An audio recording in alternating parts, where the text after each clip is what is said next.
Aproveitem a oportunidade. 2 livros fantásticos esperam por você. Vórtice 10 anos é uma coletânea de textos sobre magnetismo extraídos de 10 anos de edições do jornal Vórtice. Encontro de Almas, fotolivro escrito e organizado por Lourdinha Lisboa, retratando 10 anos do Encontro Mundial de Magnetizadores Espíritas. Entre em contato e saiba como adquirir estas preciosidades.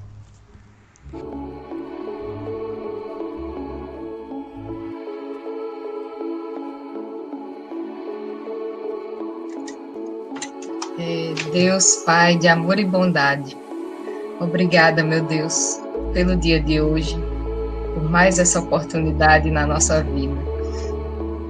Obrigada por estarmos aqui reunidos nessa noite para bebermos do conhecimento do magnetismo e dos fenômenos de emancipação da alma. Abençoe a todos que estão aqui, aqueles que não puderam estar presentes, e ilumina o palestrante e os seus convidados, que possamos sair dessa experiência de hoje cada vez mais ricos com os nossos conhecimentos, e que possamos também colaborar nessa palestra de hoje.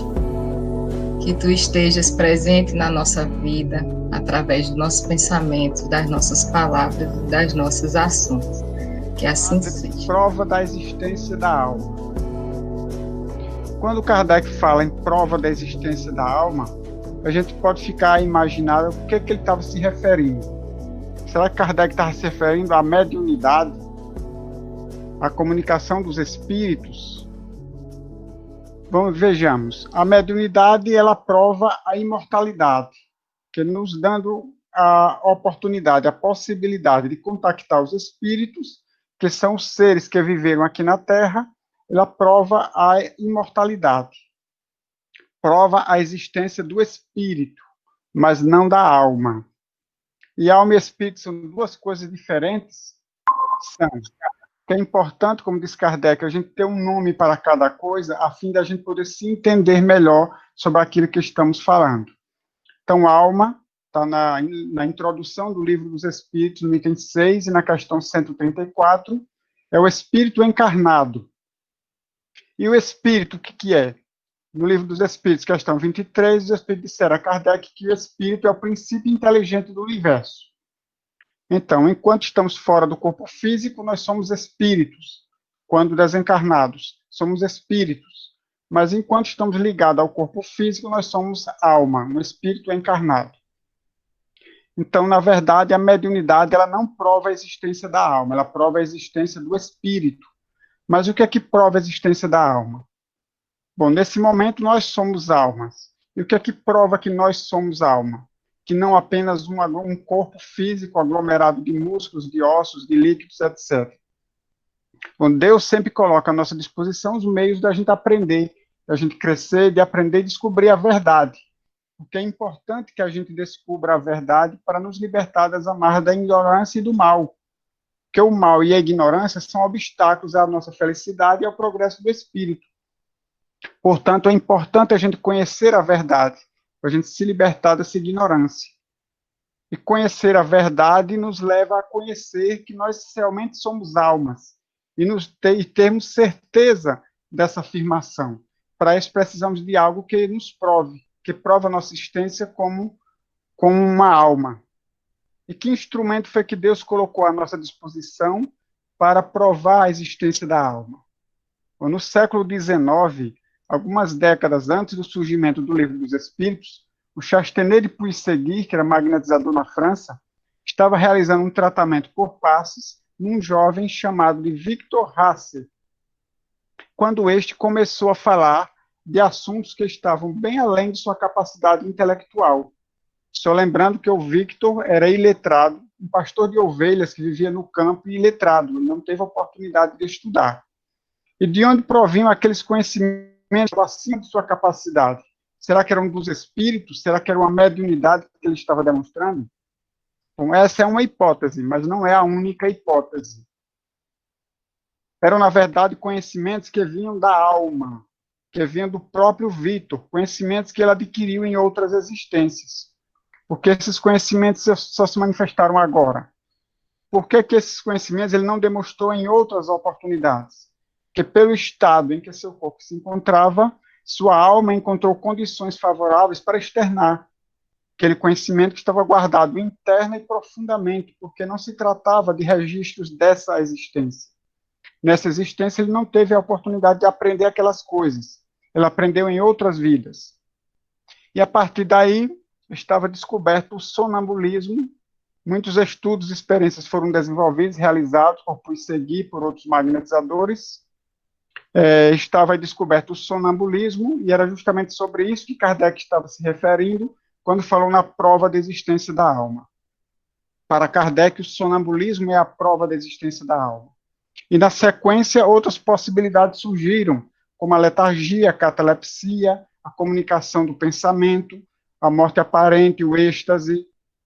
Foram outros fenômenos que Allan Kardec classificou todos como fenômenos de emancipação da alma. Ou seja, quando o espírito encarnado consegue encontrar uma circunstância em que ele pode, estando inativo seu corpo, ele pode, então, utilizar as faculdades que são provenientes do seu espírito, do seu desenvolvimento espiritual. Assim, ele consegue enxergar através das percepções da alma, ele consegue comunicar-se pelo pensamento com outras almas ou com outros espíritos. Enfim, ele consegue realizar e utilizar faculdades que ele não conseguiria, como normalmente a gente não consegue no nosso estado de vigília.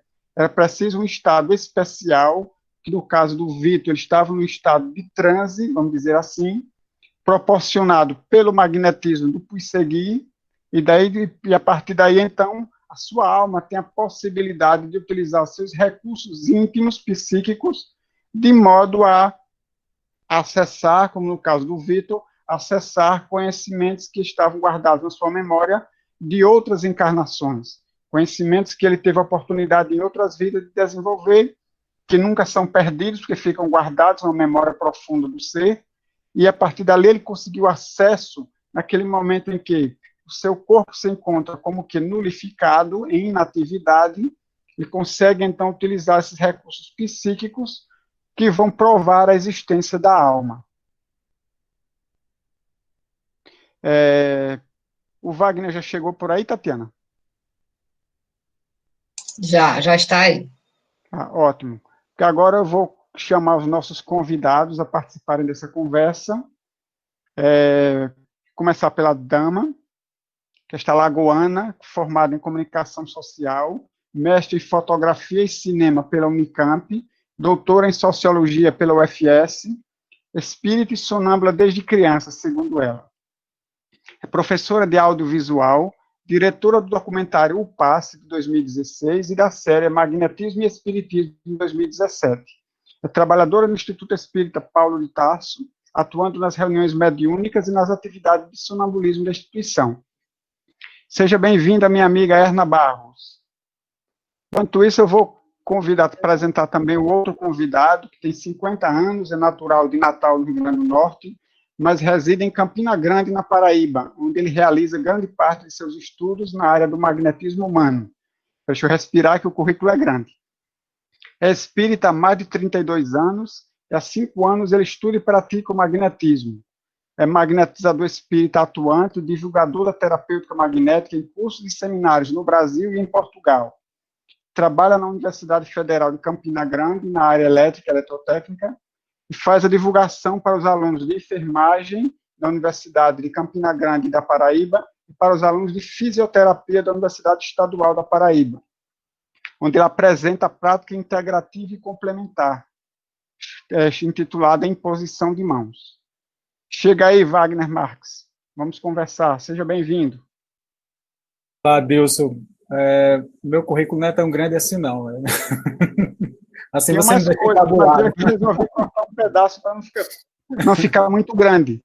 Mas eu agradeço pela consideração, é uma honra e estou nervoso aqui, viu? Se eu gaguejar, por favor, me perdoe. Todos nós estamos. Vou começar com o Erna, então. Tá, joia. Erna, eu gostaria que você falasse um pouquinho de sua experiência, você que é sonâmbula. Conta um pouquinho aí dessa experiência para nós. É o seguinte, Quando eu falo que sou espírita e sonâmbula desde pequena, é porque, de fato, eu cresci em um lar espírita, né? Os meus pais são espíritas, então, desde pequena, eu frequento o centro espírita, fiz a evangelização infantil. Então, quando o Adilson me perguntou, desde quando você é espírita, eu respondi desde que nasci, né? Eu não conheci outro espaço de evangelização que não fosse o espiritismo. Então, desde lá, venho tentando, né, aprender e tive essa, vou chamar de sorte, mas a gente sabe que o acaso não existe, né? Mas cresci nesse lar espírita e desde então tenho tentado ao máximo me inteirar daquilo que o espiritismo me oferece. E uma das coisas, né, que me caracterizam é exatamente essa busca por conhecimentos e não apenas buscar o conhecimento e reter apenas para mim, mas tentar o máximo possível repassá-los aos outros, né? Por ser formada, né, num curso de comunicação, isso é algo que é inerente realmente a quem eu sou. Então, a Adilson falou do filme O Passe, né, de 2016, que eu acho que todos vocês conhecem. E eu queria focar só o início da minha fala na série, né, que foi realizada em 2017, que é a série Espiritismo e Magnetismo. E o primeiro capítulo, né, dessa série foi exatamente sobre o sonambulismo, que era algo que eu estudava muito, buscava muito entender, porque sou sonâmbula também desde pequena, né, desde sempre. Então, eu vou separar minha fala um pouco como foi essa experiência e depois como é ser sonâmbula, tanto natural como também nos transes magnéticos. Adilson, me confirme quanto tempo eu tenho, por favor? Pode falar, pode ficar à vontade. A noite toda, até 10 horas. Vou tentar dar uma resumida. Então, o episódio, né, 1 da série, falando sobre sonambulismo, foi realmente uma busca muito intensa, não apenas em trazer informações, né, sobre essa faculdade, mas também responder algumas questões com relação às minhas próprias inquietações. Eu lembro que na época entrevistei Marcela, né, que também é sonâmbula, estou vendo ela ali. Oi, Marcela. Entrevistei Marcela, Fábio, e foi, assim, muito engrandecedor entender, a partir das falas de outros sonâmbulos e sonâmbulas, como é que aquela experiência ela se dava para o outro. E ficou muito claro que o sonâmbulo, ele tem algumas particularidades, né, quando ele realmente trabalha em função do outro. Então, desde pequena eu sou sonâmbula natural, né? Como todo sonâmbulo, tenho que fazer todas aqueles aparatos de segurança, né, antes de dormir, fechar janelas, fechar portas, não apenas fechar a porta de chave, mas esconder a chave dentro de mim mesma, porque senão levanto e abro. Então, existem várias histórias, né, desde pequena, de levantar, de caminhar pela casa, de falar coisas. E eu posso dizer que o sonambulismo natural nos deixa assim com um misto de sensações muito grandes, né? É uma coisa que acaba nos marcando enquanto indivíduo. É algo que a gente tem que lidar e que faz com que a gente se perceba enquanto indivíduo no mundo. Porque nós, de alguma maneira, a minha irmã ali dizendo que eu conversava em outras línguas também. É, isso eu não lembrava. A minha irmã está aqui, tá? Também. Na verdade, eu estou aqui na casa dela, estou em Maceió. E aí, esse sonambulismo natural, ele nos marca e nos traz diversas sensações, né? Um misto de sensações que, na verdade, são sensações pós o sono.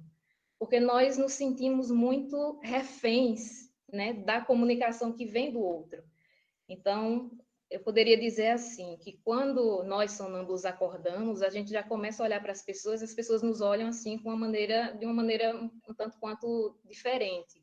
E a primeira frase que eu ouvia era: "Você quer me matar de susto, hein?" Eu disse: "Ai, meu Deus, já aprontei alguma de noite, né?"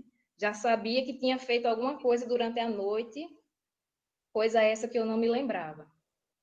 Então, as situações eram as mais diferentes e diversas possíveis, isso se prolongou, né, durante a adolescência e durante a fase adulta, continua.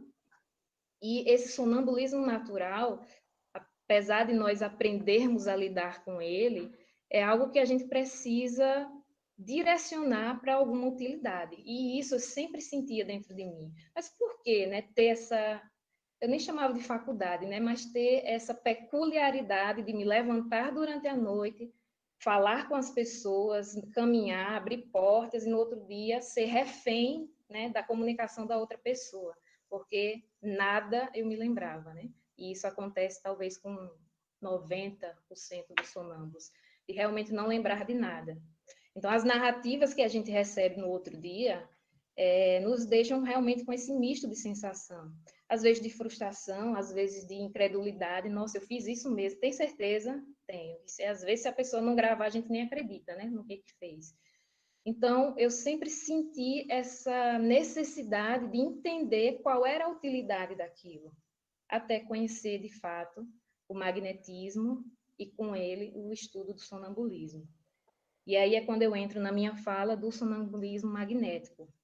Quando comecei a frequentar o Instituto Espírita Paulo de Tarso, estudar o magnetismo, eu fui começando a linkar as peças e começar a entender que aquilo não era apenas obra do acaso e tinha algo por trás daquilo.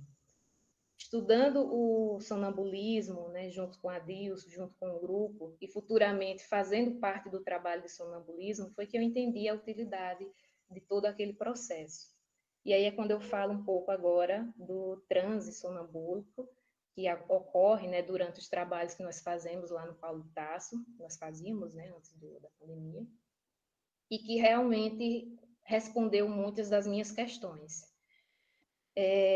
Uma vez a Adilson fez uma entrevista comigo, eu acho que para o Vórtice, não lembro, mas me perguntando, né, narre como é a sensação de estar durante um transe sonambúlico, estar em transe magnético, né? Todos nós sabemos que é aquele transe induzido através de um magnetizador.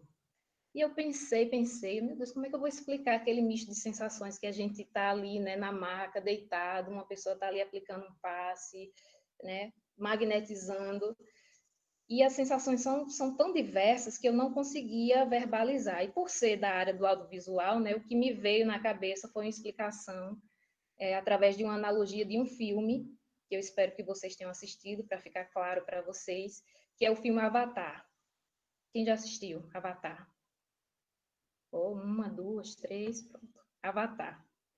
O Avatar, fazendo um resumo bem rápido, é um filme que conta a história de um protagonista, que é um indivíduo jovem cadeirante, e ele, em algum momento do filme, ele é escolhido para realizar algumas atividades, onde ele se deita, né, numa espécie, eu vou chamar de maca também, mas enfim, uma estrutura onde ele se deita, é conectado a uma tecnologia avançada, e um outro corpo, né, um corpo alienígena, digamos assim, né, que ele é chamado de avatar, se movimenta a partir daquilo que aquele corpo do indivíduo cadeirante que está deitado comanda. Então, ele está deitado com os olhos fechados e ele faz comandos com o pensamento, com as emoções, e o avatar, que é aquele outro corpo, é comandado por ele. E aquilo ficava muito claro para mim, porque no filme, esse indivíduo que estava lá deitado, ele não deixava de sentir o próprio corpo, mas ele fazia comandos para esse avatar e ele caminhava, enfim, se ele levasse um tapa no rosto, aquele corpo que estava deitado na maca sentia a sensação, se ele corria, sentia o vento, né, no corpo, aquele corpo que estava na maca também sentia as sensações, então ele estava lá e cá ao mesmo tempo. E quando eu tentei explicar isso, eu disse, poxa, é mais ou menos isso que eu sinto quando estou no transe sonambúlico. Eu estou lá, mas estou cá ao mesmo tempo.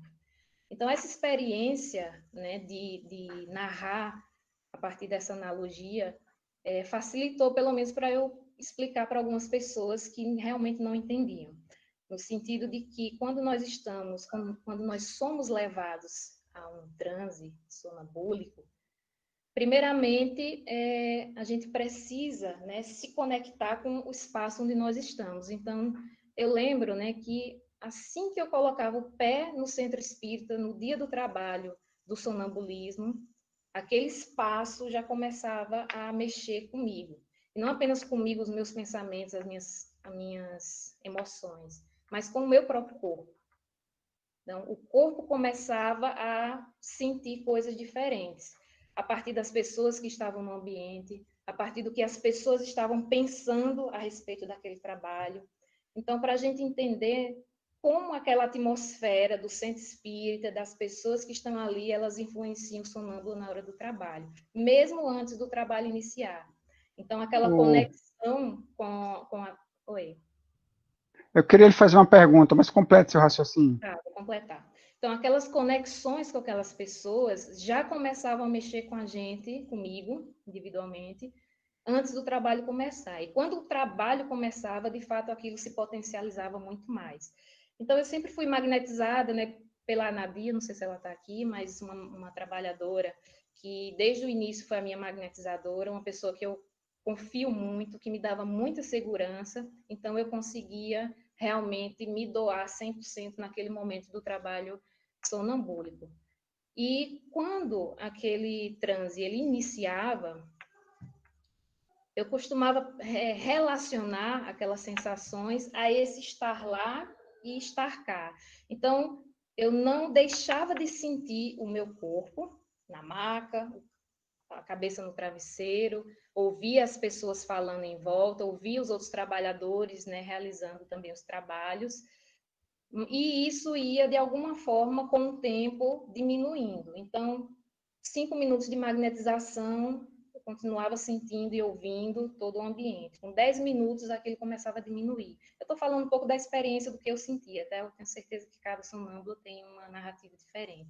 Então, depois de 10 minutos, aquilo ia diminuindo, depois de 15, 20 minutos, 25 minutos de magnetização, era como se houvesse uma balança que fosse se transformando, né? Pendendo mais para um lado. Eu deixava de sentir o ambiente onde eu estava, no centro, e começava a sentir sensações outras que não tinham a ver com aquele momento. E aí é quando eu faço aquela analogia do avatar, né? Sentir sensações diferentes. Por exemplo, se eu estava com frio, quando cheguei no centro, começava a sentir um calor muito grande. Enfim, sensações físicas e emocionais também. Se eu estava bem, de repente, dependendo do trabalho, aquele trabalho mexia comigo, eu sentia outras coisas. Então, essa sensação de diminuir as percepções do ambiente físico e potencializar sensações de um outro espaço, de um outro ambiente ou de outras pessoas, à medida que o transe ele ia se aprofundando, aquilo ia se transformando, essas sensações, iam se transformando em pensamentos, em imagens e muitas vezes em sons. Então, eu começava a visualizar coisas, ouvir coisas e talvez a maior dificuldade, que eu não sei se é de todo sonâmbulo, mas era a minha maior dificuldade, era materializar essas imagens e esses sons, verbalizando para a minha magnetizadora. Porque nós ficamos tão envolvidas, né, com aquilo, né, eu ficava tão envolvida com aquilo, que era difícil verbalizar. Então, depois de um transe, sei lá, acho que a Nadia me magnetizava durante 30 minutos, pelo menos, era que eu conseguia balbuciar alguma coisa daquilo que estava sentindo e verbalizar para que a gente pudesse iniciar, de fato, o trabalho, observando os assistidos, tentando alcançar na sua plenitude aquilo que eles estavam necessitando, enxergando, né, cores, formas, a partir do indivíduo que nós estávamos naquele momento tendo atenção. Então, tudo isso era verbalizado, né, materializado no sentido de verbalizado mesmo, para a magnetizadora, para que ela pudesse conduzir essa percepção e fazer com que ela fosse inteligível, né, compreensível para ela. Então, esse processo, né, dessa primeira meia hora do transe, ele era um tanto quanto confuso, mas com o tempo, eu posso dizer que a gente vai entendendo um pouco mais do nosso próprio corpo, das nossas próprias percepções, e a magnetizadora também vai se alinhando, né, com aquilo que a gente vai sentindo e fica mais fácil. É como se a dupla criasse, né, uma expertise ali de funcionar. Então, com o tempo, ficou muito mais fácil. Para finalizar, antes disso fazer a pergunta dele, eu posso dizer que antes de iniciar o trabalho com sonambulismo, os meus eventos noturnos, né, eles eram muito constantes, muito constantes. Quando eu comecei o trabalho, eles diminuíram. e agora, durante a pandemia, tá uma loucura, assim. O sonambulismo natural, ele voltou, assim, de uma forma que nem eu esperava, porque realmente não estamos realizando o trabalho de sonambulismo. A pandemia e tudo aquilo, né, que vem junto dela, né, os anseios, as incertezas, enfim, tudo aquilo que vem junto, né, com esse momento de fragilidade da sociedade, acaba vai mexendo com a gente. Então, o meu sonambulismo natural, ele está o pico de toda a minha vida agora. Então, as narrativas são, assim, cada vez mais fortes, no sentido de me levantar, de dizer, vamos embora daqui, a gente tem que sair daqui agora, e bater na porta para sair correndo, e a pessoa tem que me segurar, porque eu quero sair correndo, a gente tem que sair daqui, no outro dia não lembrar de nada. Então, assim, eu fico até, né, emocionada no sentido de dizer, poxa, coitada da pessoa, né, que tem que lidar com isso, porque se fosse eu, já tinha saído correndo, né?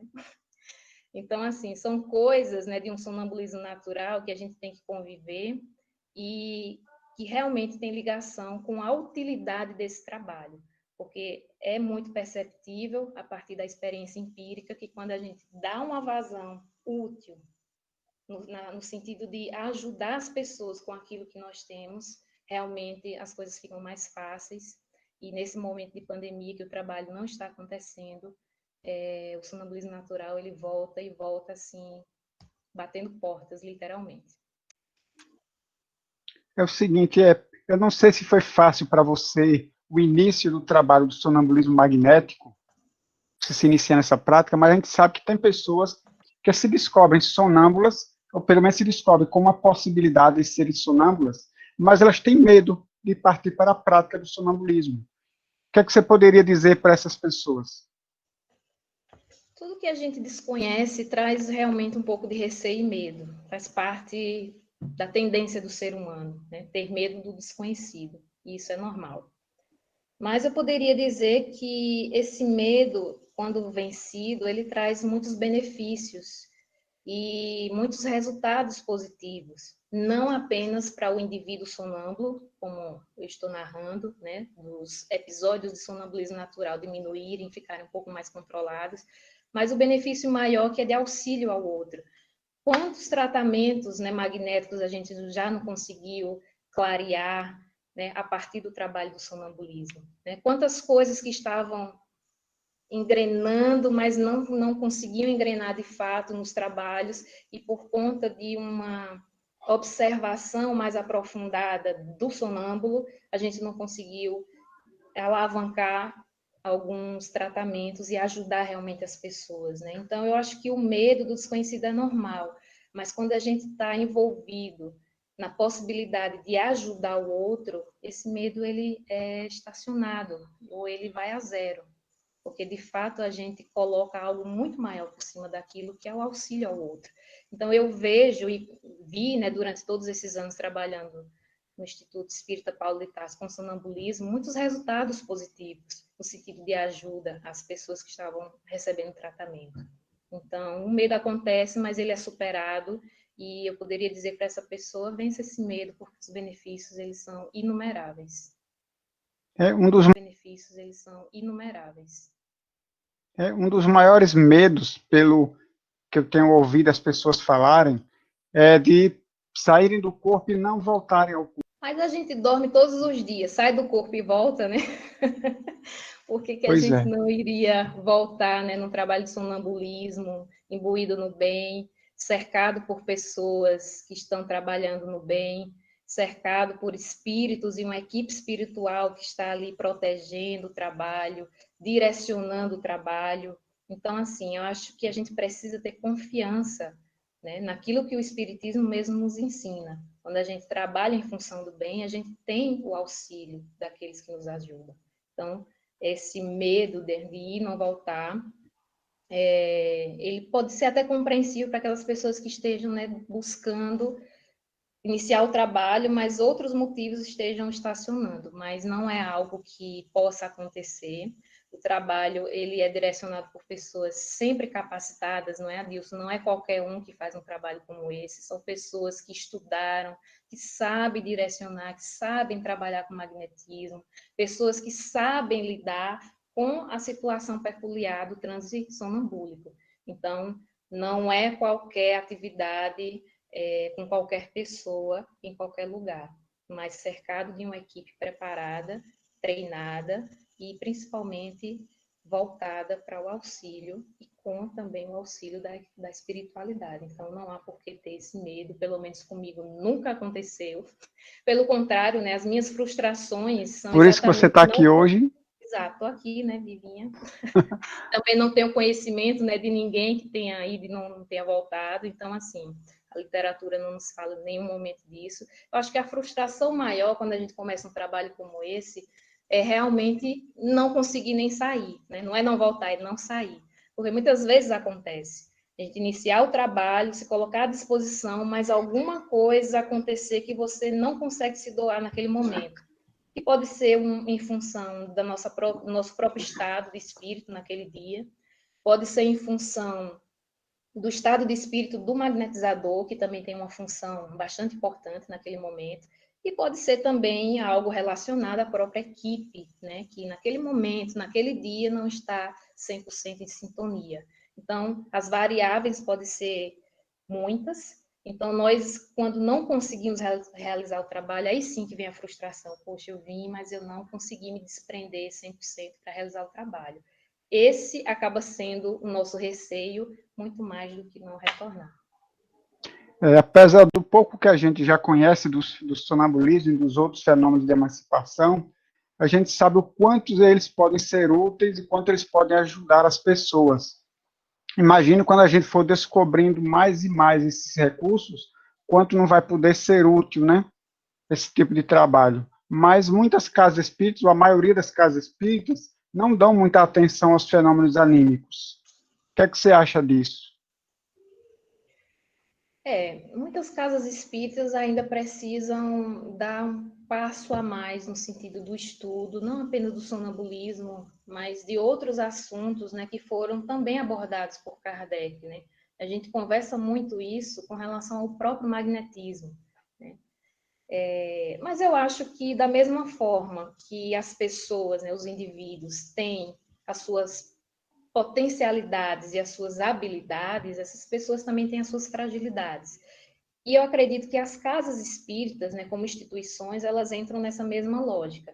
Existem casas espíritas que têm as suas fragilidades com relação, por exemplo, ao estudo do sonambulismo, ao estudo do magnetismo, mas tem habilidades outras que precisam ser observadas. Né? Às vezes, a casa espírita ela não conhece o magnetismo, não sei, por ignorância mesmo, de não ter adentrado nesse assunto, por não ter dado a devida importância, mas às vezes tem um trabalho muito interessante, sei lá, vou chutar, na evangelização infantil, ou um trabalho muito mais avançado, né, do que outras casas espíritas, um trabalho de desobsessão. Enfim, eu acho que o espiritismo, ele nos dá muitas portas de trabalho.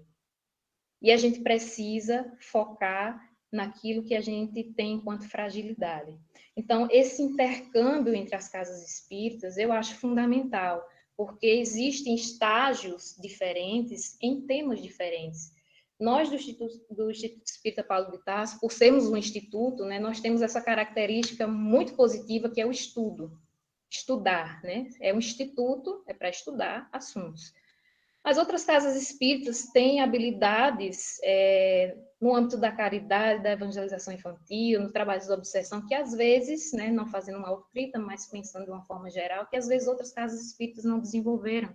Então, eu acho que é fundamental que a gente possa entender essas fragilidades e passar a informação, mas também receber, né? Eu acho que o intercâmbio e a troca sincera, sem orgulho, é que faz com que todos nós evoluamos. Então, é na troca que se gera o conhecimento. Então, a gente precisa, da mesma forma que nós temos o ímpeto, né, de ensinar, ter também o mesmo fôlego para aprender. Espero que muitas casas espíritas possam, tendo acesso a essa palestra, a essas informações, se atentarem realmente à importância que tem os fenômenos anímicos em função do trabalho dentro da casa espírita. Porque, de fato, são assuntos que se colocou, né, que se colocaram como sendo muito complexos, que na verdade não são, demandam de nós realmente um se debruçar para o estudo, mas o espiritismo é isso, é estudo também. Então, a gente não pode ter preguiça, né, de estudar aquilo que foi deixado por Kardec. É importante que essas casas espíritas elas possam prestar atenção, mas que a gente possa também falar, mas também aprender a ouvir, fazer o intercâmbio, aprender com o outro e também ensinar o outro. Eu acho que nesse processo é que a gente cresce de maneira mais sincera e não apenas enquanto instituição, mas também enquanto indivíduo. Queria agradecer a sua participação aí, enriqueceu bastante a nossa conversa. Muito obrigado por estar aqui conosco, por aceitar o nosso convite. Eu queria conversar com o Wagner Marques. Ligue seu microfone aí, Wagner. Obrigada. Pois não, Adilson. Qualquer coisa. Tem uma coisa aqui muito interessante, eu vi aqui nas suas informações básicas, que você apresenta a imposição de mãos a alunos de universidades, é isso? É porque, assim, lá na UFCG, que eu trabalho, né, Universidade de Campina Grande, Federal, tem a professora Mabel, que ela é espírita, faz parte da AME aqui, em Campina Grande, e ela convidou para participar dos eventos onde ela apresenta, tanto na área de psicologia e tal. Aí ela perguntou se eu estava à disposição para mostrar, né, para os alunos. E aí eu faço com eles uma sessão onde os próprios alunos se magnetizam e começam a sentir os efeitos do sono magnético e ficam encantados. Inclusive, descobrimos até médiums que não sabiam, né, e sonâmbulos no meio do processo. Então, eles ficam encantados com o processo porque tanto mostro para eles a questão do arrastamento de dores, quando eles sentem dor, alguma coisa, eu mostro para eles, eles mesmos aplicam, muitas vezes sem conhecimento. Eu mostro, digo para eles como é que faz, eles fazem e o efeito acontece. Coloco eles, e o pessoal também coloca, né, entre si, colocam no estado de catalepsia, fica lá com o braço duro, eles começam a rir porque não conseguem mexer o braço. E os efeitos do magnetismo, que alguns deles, inclusive teve situações de usuários de droga, depois me procuraram porque acharam um efeito tão forte, até maior do que propriamente as drogas que alguns deles utilizam. Então, veja que as possibilidades são imensas, né, Deus, de a gente ensinar esses jovens que muitas vezes estão procurando alguns caminhos de descoberta e descobrir uma coisa natural, né, uma coisa muito boa, que é o magnetismo. Então, na hora que a gente divulga para os alunos, principalmente de enfermagem, que tem a mente mais aberta, o de psicologia, eles não aceitam muito, não. E nem o de medicina. Medicina, menos ainda. Mas o pessoal de enfermagem e lá na estadual, o professor Danilo me chamou, né, para a gente fazer uma apresentação. Eu fui apresentar o magnetismo lá, porque tiveram várias práticas integrativas que foram apresentadas lá. O professor Danilo falou sobre a medicina tradicional chinesa e eu falei sobre magnetismo. E fiz demonstrações lá com os alunos eles fizeram, né, processo e experimentaram e gostaram muito, né. E aí a gente até combinou para fazer um curso depois. A gente também foi para a Universidade de Areia, que lá é na Universidade Agrícola, né, trabalha com animais.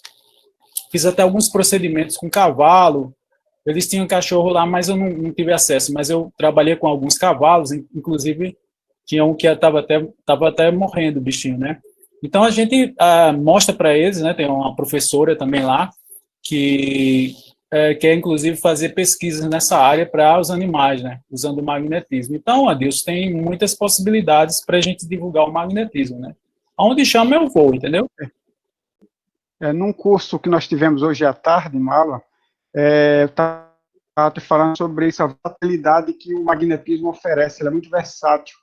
E ele pode se adaptar às várias situações, às várias possibilidades, né? Quando há uma restrição de uma certa forma, o magnetismo ele consegue se adaptar à sua prática e agir de forma eficiente por um outro meio, né? Por uma outra via. Como, por exemplo, agora tem se mostrado nessa pandemia o passe à distância, né?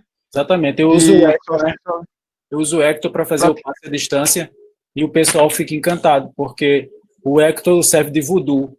Então, eu pego o olho para a pessoa aqui e faço o passe em Hector, pensando na pessoa, e a pessoa começa a sentir os efeitos. Como a senhora que faz parte do nosso estudo de magnetismo na quinta-feira, que tem problema de sinusite, e ela começou a sentir, né, os efeitos. Então, é muito legal quando a pessoa sente, né? E eu acho mais do que eu fazer, eu gosto mais de ensinar. Quando eu vejo as pessoas fazendo a primeira vez e funcionando, eu é que fico babando, sabe? Porque pessoas que muitas vezes nunca ficaram, nem, às vezes não são nem espíritas, né? E funcionam. Acaba fortalecendo a nossa própria convicção, né? Exato. Mas fora desse meio universitário, você tem viajado bastante pelo Brasil, né? Fazendo cursos e experiências com emancipação da alma, né? E magnetismo também. Trabalhamos muito no Pará, né? E fomos até para o meio do Amazonas, né? Santarém. E lá a gente já foi 2 vezes. Lá eles, assim, quem chama, sabe disso, tem uma aceitação tão boa, eu fico encantado, né? Porque, apesar das resistências que a gente encontra, aonde eu vou, o pessoal quer e procura, entendeu? Estão sempre abertos a conhecer mais o magnetismo. Isso, para mim, é muito grandioso, né? Saber que a gente pode ser esse agente de divulgação, né? Nesse processo de redescoberta do espiritismo, porque, para mim, espiritismo sem magnetismo é qualquer coisa, menos espiritismo. Sei. Eu tenho acompanhado um pouco essa sua trajetória, seu trabalho, e eu vejo que você faz muitas demonstrações, né, de catalepsia, de letargia, né? Quais são os resultados que você tem alcançado? O que é que você tem aprendido com relação a isso? O que eu mais, como eu falei para você, o que mais me impressiona são as pessoas, principalmente aquelas que dizem que não sentem nada. Eu já fui ser hipnotizado e não senti nada, né? E aí eu ensino um parente ou alguém que está lá, faz os grupos, os pares, digamos assim, e a outra pessoa começa a magnetizar ela e ela começa a entrar em transe, e aí ela diz, meu Deus, que coisa incrível, porque já fiz várias sessões, não senti. Teve até uma senhora que tinha feito uma sessão de regressão, né, de memória, e ela ficou tão perturbada que ela inventou que tinha entrado em transe, né, para poder ficar livre, porque o pessoal tentou tantas vezes que ela disse, eu vou inventar aqui para me ficar livre desse pessoal, né. E, no entanto, com o processo do magnetismo, ela sentiu o efeito. Então, para mim, essa minha hipótese é disso. O magnetismo é muito mais forte do que a sugestão verbal. É lógico que a gente pode aliar as duas, entendeu? Aliar o magnetismo e a hipnose, tranquilo, sem problema, né? Os magnetizadores clássicos faziam isso. Mas, para mim, muitas vezes eu não preciso nem falar nada, né? Se você começa a magnetizar a pessoa começa a sentir os efeitos e ali é impressionante. Às vezes a pessoa faz uma regressão de memória espontânea, já aconteceu comigo, eu não gosto de fazer regressão, mas já aconteceu comigo com sessões, inclusive fazendo uma sessão no salão todo, lá em Fortaleza, né? O Gilberto, o Medeiros, que faz parte lá do GEAP, lá de Fortaleza, estava presente, e uma senhora começou a sentir os efeitos de um problema de cirurgia que ela teve, né? Começou a sentir os efeitos ela teve uma questão que foi na hora da anestesia, ela sentiu um gelo muito grande, e ela começou a ter novamente aquele processo, que foi uma espécie de sessão de regressão que ela fez. E aí depois eu tive que fazer uma sessão com ela, à parte, para poder ela trabalhar essas questões. Então, até as questões psíquicas vêm, muitas vezes, espontaneamente. É como eu falei para você, Adilson, eu não gosto de forçar, né? Não gosto de fazer com que a pessoa faça regressão. Ela faz espontâneo. Teve outra em Belém do Pará, que ela entrou numa regressão e se viu numa caverna, e a gente ressignificou, né, em 3 sessões, a gente ressignificou essa questão para poder ela, de certa forma, se libertar. Segundo ela, né, ela disse que depois disso a vida dela mudou. Que bom, né? Então, a gente pode ajudar nessas questões psíquicas, né? São as possibilidades que esses fenômenos oferecem, né? Que vão muito além daquilo que a gente já conhece. Muito além. Eu mostro a catalepsia apenas como uma demonstração prática da existência do efeito do magnetismo, né? Algumas pessoas podem até dizer assim, mas isso aí é sugestão, né? Isso é efeito hipnótico. Mas aí a gente pega um galo, uma galinha e magnetiza e ela entra no estado de catalepsia. Como é que eles vão entender que é sugestão verbal, né? O galo não vai me entender, nem a galinha, né? Ô Wagner, como é que a gente os centros espíritas poderiam aproveitar melhor esse tipo de fenômeno? eu acho interessante a gente reestudar, como muito bem falou Erna, porque se a gente for olhar na Revista Espírita, eles usavam magnetismo no procedimento para encontrar médiuns e sonâmbulos. Então, muitas vezes, Adilson, a falta de médiuns e sonâmbulos numa casa é mais por falta de estudo do que propriamente por falta deles, né? Eles estão lá, latentes, só falta a gente garimpar e encontrar. Então, quando a gente começa a trabalhar e magnetizar, como, por exemplo, lá em Belém do Pará, a gente começou a magnetizar, né? A gente faz os pares, como eu falei para vocês, e uma senhora começou a magnetizar outra lá, e a senhora começou a fazer um desenho, né? E ela fez o desenho de um índio, inclusive era um desenho bem interessante, a forma que ela desenhou, né, porque ela pegou o lápis meio que braba ali e tal, meio que... E depois ela relatou, né, que não sabia que tinha essa faculdade, né, então uma senhora já que tinha 4 anos de casa e não sabia que tinha a faculdade da psicopictografia, né, usando o magnetismo ela descobriu. Então, veja como a gente pode utilizar o magnetismo para encontrar, para descobrir a mediunidade. E como o Erna bem falou, a gente pode utilizar para também tratar as pessoas com sonambulismo natural. Uma criança caiu de um prédio recentemente, né, aqui no Brasil, do 9º andar, e só não morreu porque caiu em cima de uma garagem, né? Um amigo meu lá de Natal pegou o carro de 4 horas da manhã e saiu. 3 horas da manhã e saiu lá em Natal, abriu a porta do carro lá na ponte de Igapó e ficou perguntando, meu Deus, o que é que eu estou fazendo aqui? Esse é o sonambulismo, é por isso que no CID, né, é considerado como uma doença. O sonambulismo não é doença, é uma faculdade, assim como a mediunidade não é uma doença, o sonambulismo também não é. Mas precisa a gente encontrar esses magnetizadores que possam trabalhar esse sonâmbulo, né? E quem sabe se eles têm a lucidez ou não. Aí encontra essa parceria divina. Eu acho muito difícil que uma casa espírita não tenha algum sonâmbulo em estado latente. Também. Acho muito difícil que não tenha. Pelo menos pelas minhas andanças, a gente sempre encontra muitas pessoas que não sabiam, que sentiam certas coisas, não sabiam que aquilo que sentiam era porque eram sonâmbulos. Concordo plenamente. Inclusive, o médium sonâmbulo se transformar em sonâmbulo magnético. Perfeito. Inclusive, o sonâmbulo, o médium do sonâmbulo também, né, Adilson? Também acontece, né? Também. Às vezes, nas reuniões mediúnicas, às vezes, o índio entra em transe sonambúlico e pensa em transe mediúnico, porque não sabe nem o que é sonambulismo. Pois é. Era o que acontecia com Edgar Cayce. Edgar Cayce, ele não era médium. Edgar Cayce era um sonâmbulo. Então, ele saía do corpo, a primeira coisa que ele dizia, eu estou vendo o corpo. Quer dizer, ele estava vendo o corpo dele e a partir daí começava todo o processo, né? Ele foi do sonâmbulo. Eu considero o maior sonâmbulo do século XX foi Edgar Cayce, o americano. É isso mesmo, eu também acho. Ok, meu amigo, muito obrigado pela sua participação, por aceitar o nosso convite, por trazer para a gente um pouco dos seus conhecimentos, que são vastos. Você tem uma vasta experiência nessa área, tem viajado muito, trabalhado bastante em prol do espiritismo, do magnetismo e dos fenômenos de emancipação também. Obrigado, Adilson. Eu que agradeço. Muito obrigado. Obrigadão, viu? Mas se alguém tiver alguma pergunta para Wagner, para Erna, no final a gente lê e eles respondem, tá, pessoal? Eu só queria complementar, que o Wagner falou que o sonambulismo é tido como uma doença. Na verdade, todos esses fenômenos de emancipação da alma são tidos como doenças. Seja o sonambulismo, seja o êxtase, seja a catalepsia, a letargia, são tidos como doenças, como patologias, inclusive a dupla vista. Se alguém disser, estou aqui, mas estou vendo uma outra realidade, é psicótico. Vai ter que tomar remédio e tarja preta, porque é considerado um psicótico, um doente. E Kardec foi o primeiro a classificar como naturais esses fenômenos. Classificá-los como fenômenos, não são patologias, são, na realidade, fenômenos naturais de emancipação da alma, onde a alma mostra a sua expressividade, mostra as suas faculdades, as suas potencialidades. O corpo, quando inativo, o espírito aproveita a oportunidade de se tornar momentaneamente livre.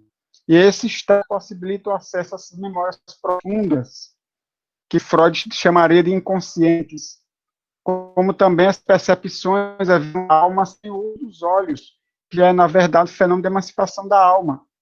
É a alma enxergando através das suas próprias potencialidades, sem necessitar dos sentidos físicos. E é aí que Kardec diz que o sonambulismo assim como os demais fenômenos de emancipação, provam a existência da alma. Porque se o indivíduo consegue relatar algo que está distante da sua visão física, distante das possibilidades de alcance de sua visão física, ele consegue descrever com toda precisão aquele ambiente que para ele era desconhecido e que depois pode ser provado que ele estava com relação às descrições.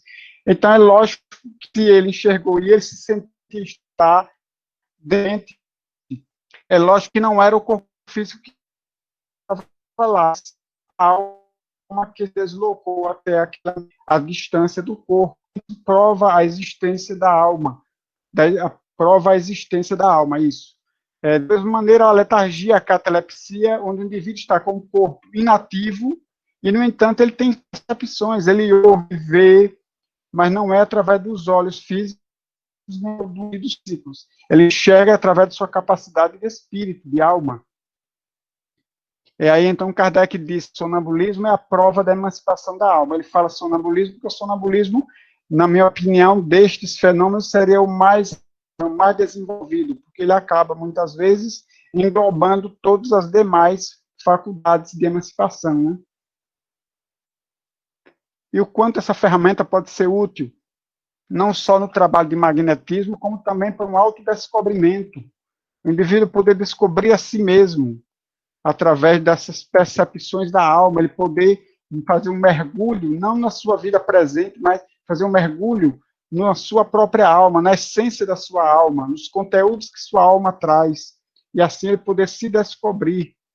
E olhe lá quantas coisas mais a gente vai poder ainda descobrir com relação às utilidades dessas faculdades, né? E o quanto elas podem ser úteis ao ser humano, como autodescobrimento, como forma terapêutica para si mesmo ou para os outros, enfim.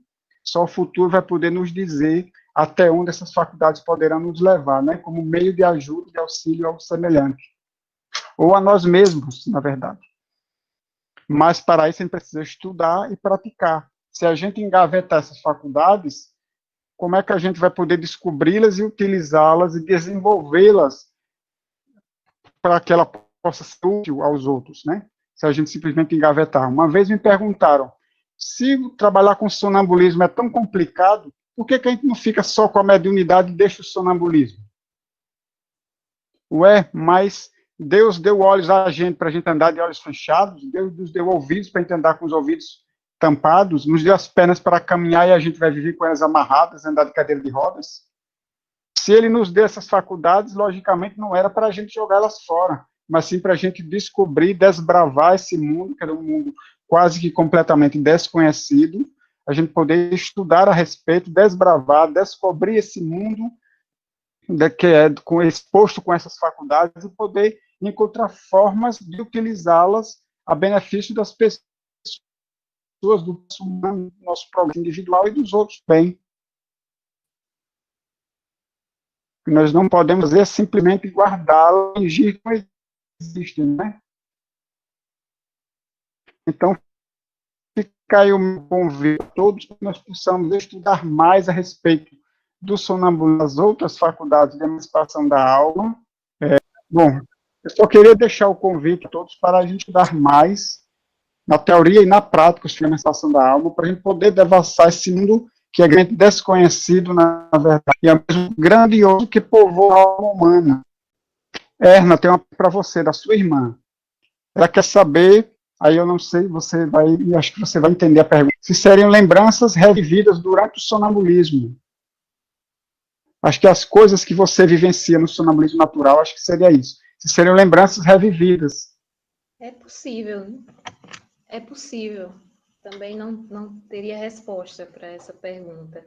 São coisas muito diferentes, assim, que acontecem durante o sonambulismo natural, mas eu percebo, assim, pelos relatos que eu ouço, né, no outro dia, que algumas coisas se mantêm.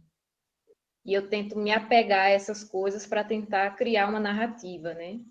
Algumas falas, alguns personagens que eu cito, algumas coisas são recorrentes e eu tento, né, juntar essas peças, traçar, né, um fio para poder entender o porquê que aquilo acontece. Mas às vezes são coisas muito aleatórias. Então é possível que sejam lembranças, mas eu não saberia dizer ainda.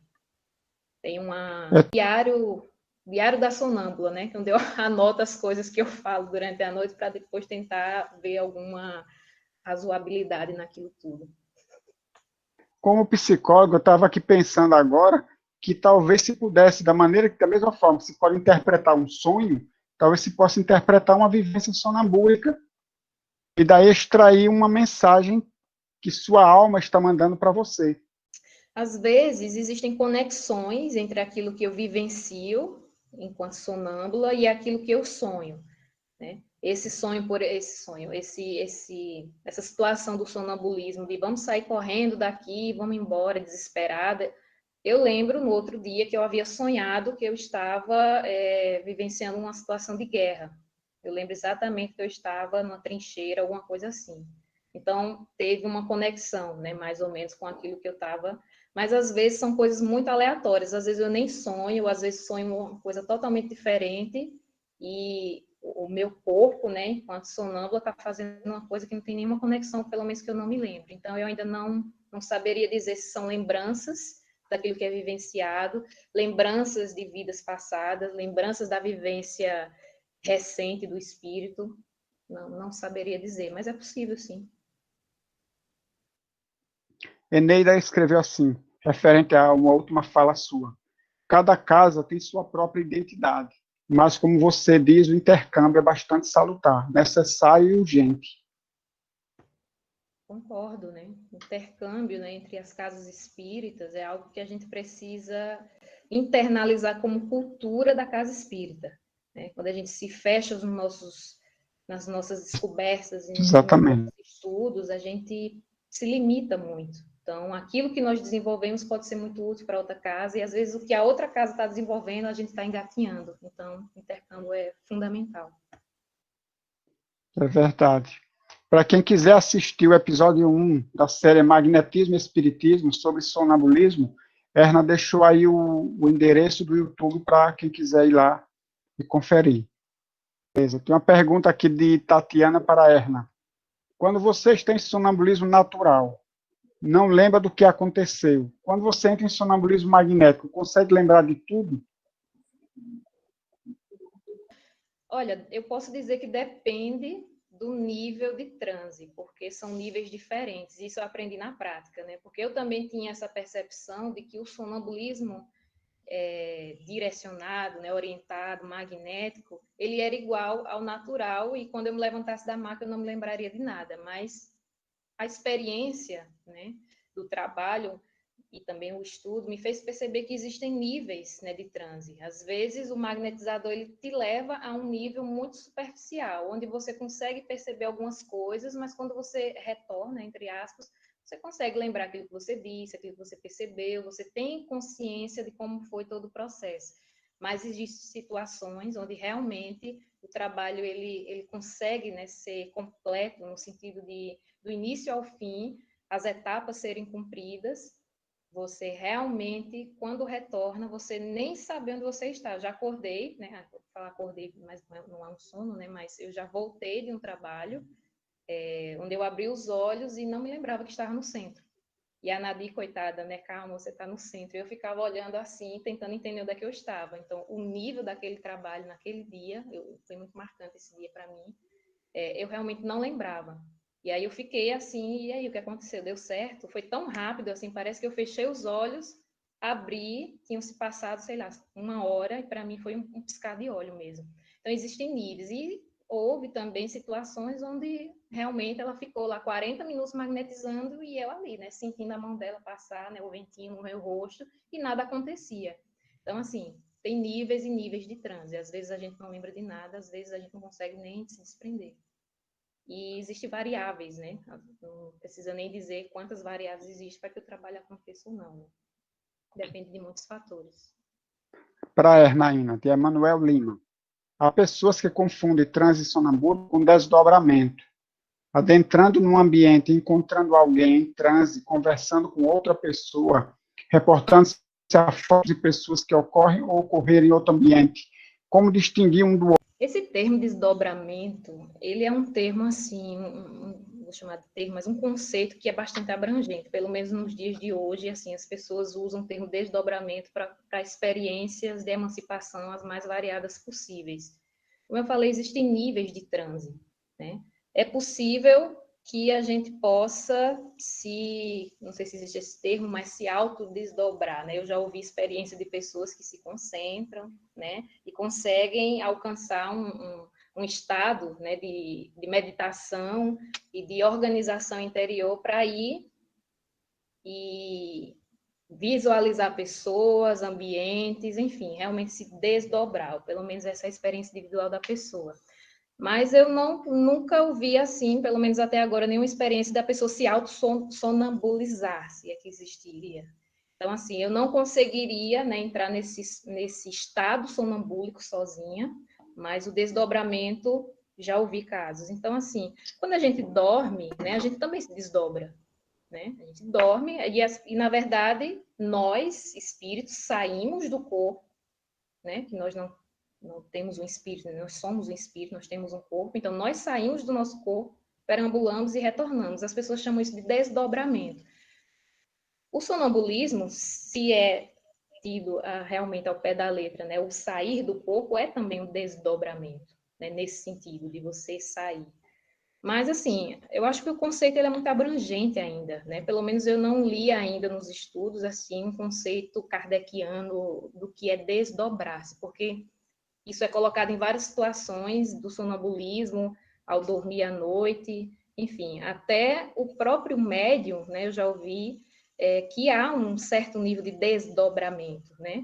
O espírito do médium, ele precisa se afastar, digamos assim, minimamente, né, do seu corpo para poder fazer com que o espírito possa se comunicar. Então, é um nível de desdobramento. Então, não saberia, assim, delinear até que ponto é desdobramento, até que ponto é sonambulismo. Eu acho que as coisas elas se confundem um pouco a partir do nível que o indivíduo alcança, Manuel. Não sei se consegui te responder, mas a minha percepção é essa. É um termo bastante abrangente.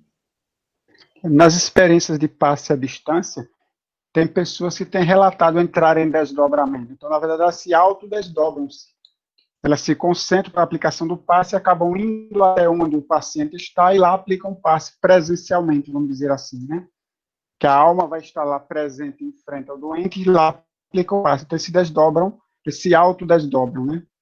E o Edgar Cayce, que Wagner falou há pouco, que é um sensitivo norte-americano do século XX, considerado o maior sensitivo americano do século XX, ele era sonâmbulo e se autossonambulizava. Ele simplesmente deitava no sofá, entrava em sonambulismo e começava a falar. Precisava de alguém ao lado que escrevesse, que soubesse escrever como taquigrafia, para que pudesse escrever bastante rápido o que ele ia falando, para não perder nada das informações dele. Nesse sentido, eu posso dizer que eu me autossonambulizo todas as noites, então. Durante a pandemia, eu tenho realizado eventos, né, noturnos, bem... daria outro documentário, né? Então, assim, eu faço uma prece, inclusive, para que não me levante de noite. Então, assim, quando a gente se coloca nesse estado de autossonambulismo, né, eu entendo, não sei como é que é a situação que você narrou, Adilson, mas que ele não lembra depois. É isso que caracteriza o sonambulismo, é o não lembrar-se depois. O que não seria um desdobramento, porque o desdobramento você tem consciência quando você retorna, até inclusive enquanto a coisa está acontecendo. Isso. Tem uma pergunta aqui para Wagner. Wagner, boa noite, é de Maciel Gomes. Podemos dizer que a diferença entre desdobramento e sonambulismo é que o sonambulismo você não lembra e o desdobramento se tem ideias do que se viu ou onde se foi? A Erna falou muito bem, né? Porque já encontrei sonâmbulos que, dependendo do grau de aprofundamento do transe, ele lembra de algumas coisas. À medida que você aprofunda mais, ele não lembra mais. Então, realmente, há esse, digamos assim, esse degradê, né, de aprofundamento. Então, a gente vê Kardec mostrando na sua segunda obra, né, Instruções Práticas sobre as Manifestações Espíritas. Ele diz que começa com a catalepsia, depois se aprofunda mais, vai para a letargia, depois sonambulismo, depois o êxtase. Então, há esse grau de aprofundamento do transe. É lógico que para se chegar ao sonambulismo, a pessoa tem que ter a faculdade sonambúlica, né? Não adianta você querer pegar uma pessoa que não é sonâmbula e querer colocar ela no estado de sonambulismo. Mas se ela tiver, beleza. Agora, o que acontece na nossa prática é que, às vezes, a pessoa já sai, já passa da catalepsia, ela já vai direto para a letargia. Aí você não consegue mais colocar ela para ficar dura, né? Para ficar com os braços duros ali. Ela não consegue mais, porque fica tão mole, que até, se você não tiver cuidado, ela cai da cadeira, porque já está no estado de letargia. Então, o fato de lembrar é bem característico da questão do aprofundamento do transe. O que caracteriza o desdobramento, que eu acho que eu concordo com a Erna, é que o desdobramento a pessoa lembra. No sonambulismo, não. Edgar Cayce não lembrava de absolutamente nada. Ele entrava em conflito. Ele era evangélico e começava a falar de reencarnação quando estava em transe. E quando contavam para ele que ele tinha falado em reencarnação, ele ficava horrorizado. Não, mas eu não posso, né? Eu não posso falar em reencarnação, eu sou evangélico. A minha fé não permite isso. Então, ele quase abandona o processo de trabalho porque ele falava em reencarnação, em vidas no Egito e outras coisas mais. Então, é muito interessante o sonambulismo. E o Edgar Cayce se autossonambulizava com horário marcado, né? Então, era na hora que ele queria realizar o trabalho. Exato. Então, ele era sonâmbulo, ele realizava um trabalho de ajuda. Ele prescrevia tratamentos para pessoas do mundo inteiro que mandavam cartas para ele, pedindo receitas. Ele, então, fazia o trabalho todas as manhãs, aliás. Todas as manhãs ele se deitava no sofá e ele, geralmente, era quem ficava escrevendo, que ia ditando, e ele ditava os remédios, medicações para aquelas pessoas que ele pediam. Ele fez até um hospital em Virginia Beach, né? Porque até esse hospital ainda existe lá. E é interessante porque a Deus ele morreu de fadiga fluídica, né? Ele morreu de fadiga fluídica, porque no livro de Deleuze disse que a gente não pode fazer com sonâmbulo mais do que 2 sessões por dia. No final da vida, ele estava querendo ajudar tanta gente que ele estava fazendo 8 por dia. Isso custou a vida dele. Porque foi na época da Segunda Guerra Mundial. Segunda Guerra, então, as mães queriam...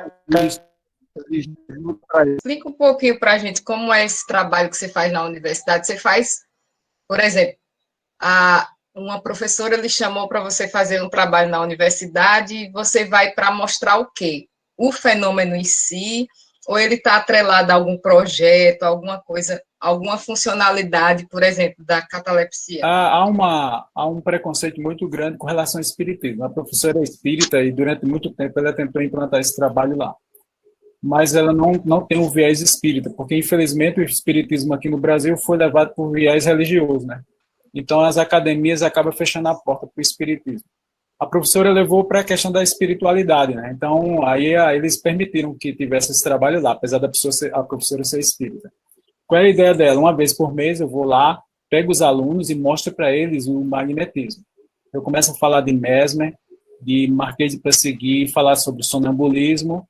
Aí falo todo esse processo, né, de tratamento, né, já que elas são enfermeiras, e depois eu convido elas para se magnetizarem, elas mesmas magnetizam uma a outra, e elas começam a sentir o efeito, sabe, Tatiana? Aí quando elas começam a sentir o efeito, é que, digamos assim, é mágico para elas, porque elas não sabiam que aconteciam isso com os passes magnéticos, entendeu? Das pessoas ficarem nesse estado especial de consciência, né? Nesse transe, nem muito menos ficar em catalepsia, então, ou fenômenos mediúnicos, que às vezes acontece, tá? Aí eu vou lá e ajudo, né? Acontece, e isso para elas é mágico, elas não sabiam que existiam isso, então elas começam a ver esse mundo, né? De uma forma mais tranquila, de uma forma mais leve. Aqui tem a Emily, a irmã de Erna, que colocou, é como um sonho externalizado, compreendi assim. É a pessoa que vai dormir e esquece de sair do corpo, né? Aqui... Só lembrando que Kardec disse que o sonho é um sonambulismo imperfeito, então ela tem razão, sim, quando ela afirma isso. Correto. Beth Barros, para Erna ou Adilson. E quanto ao comando do magnetizador sobre se o sonâmbulo deve ou não lembrar no final, não funciona? Funciona sim. Uma questão verbal que você pode ao sonâmbulo, antes dele sair de transe, pedir para ele não esquecer, ou pedindo para ele, ou o contrário, pedindo para esquecer. Uma pessoa em desdobramento, por exemplo, a gente sabe que ela vai lembrar. A gente pode dar um comando mental, uma sugestão mental, para ela, uma sugestão verbal, aliás, que não deixa de ser uma sugestão hipnótica, para esquecer tudo. Então, ela vai, mesmo em estado de desdobramento, ela pode sair do estado, daquele estado, voltar ao estado de vigília e não lembrar de nada. Ou o contrário, um sonâmbulo que não vai lembrar de nada, você pode dar uma sugestão verbal e pedir para ele manter na memória todas aquelas ocorrências. Então, ele sai do transe sonambúlico e, em vez de esquecer, ele continua lembrando de tudo. Inclusive, essa experiência eu já fiz com uma sonâmbula uma certa vez e realmente provou algo, isso que Kardec afirmou também. Ok. E aqui a última pergunta é de Pretinha Soares. Meu esposo, à noite, muitas das vezes, senta na cama, me chama, começa a conversa como se tivesse acordado. No outro dia, ele não lembra de nada. Seria um estado sonambúlico? Allan Kardec chama de soniloquia, né? É o sonambulismo natural, né? Acontece espontaneamente, que muitos fica possuem. entre o sonho e o sonambulismo. Ele está nesse meio, segundo Allan Kardec, né? Que é tratado pela medicina como um transtorno do sono. Soniloquia, o nome dela. Está dentro das parassonias, né? Que envolve sonambulismo e outras mais. É. Bom, se vocês dois quiserem acrescentar mais alguma coisa antes da gente encerrar, fiquem à vontade. Começando pela dama. Não, é só para acrescentar com relação a essa última questão que foi colocada, porque da mesma forma que a gente coloca que o sonambulismo magnético ele tem níveis, é importante dizer que o sonambulismo natural também tem níveis, né? Existem pessoas que são sonâmbulas, mas elas não fazem essas acrobacias todas, né, durante a noite.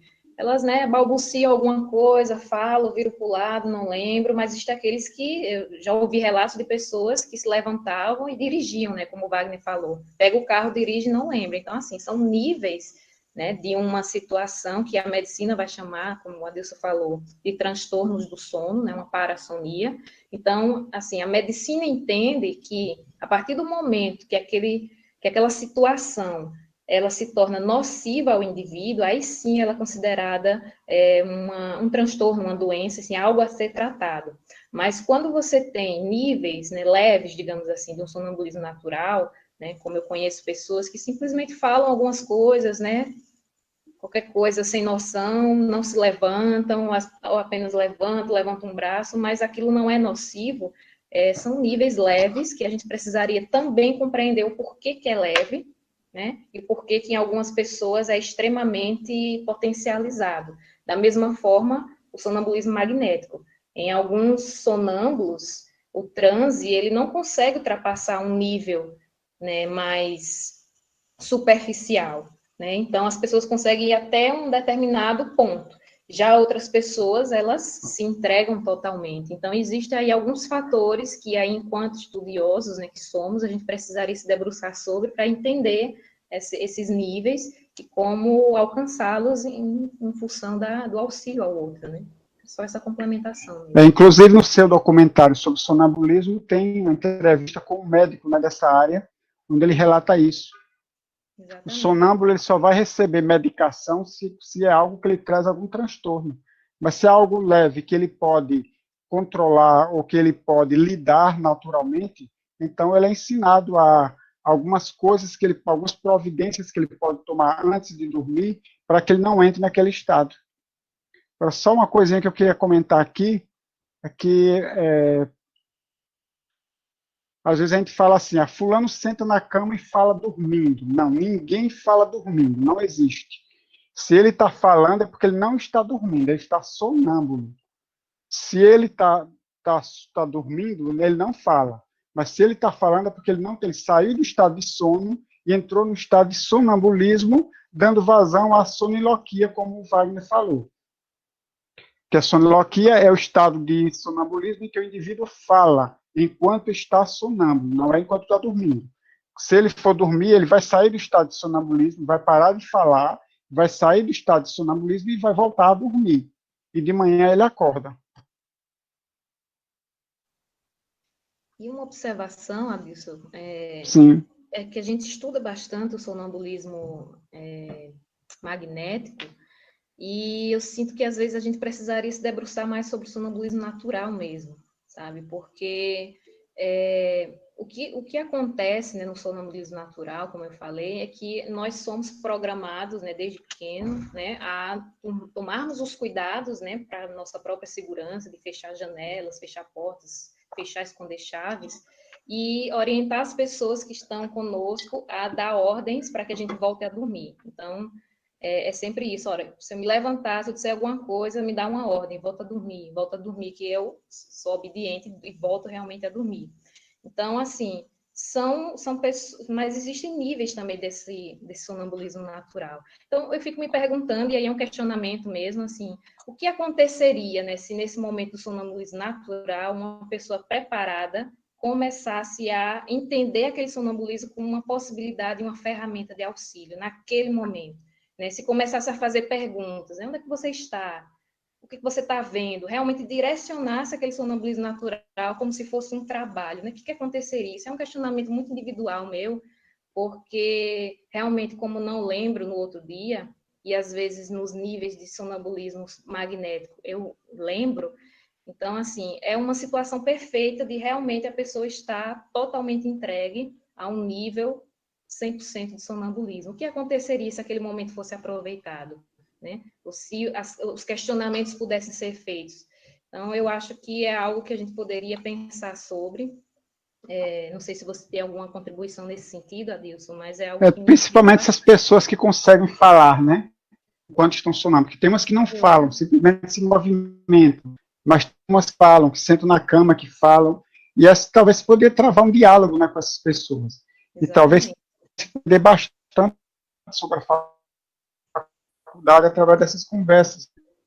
Então, para finalizar mesmo agora, é algo, né, que eu falo para as pessoas, né, os companheiros e companheiras de sonâmbulos, né, não tenham medo, né, tentem aproveitar aquele momento, né, para, de fato, entender o que acontece, né, porque a pessoa pode estar ali em uma situação ideal para que algo possa se aproveitar, né, no sentido do auxílio mesmo. Então, onde você está? Né? Por que você está falando isso? O que está acontecendo? Talvez, né, haja um nível ali de razoabilidade na conversa que possa ser aproveitada, talvez não, né? Nunca fiz a experiência, nunca fizeram comigo, mas é algo que me inquieta nesse sentido.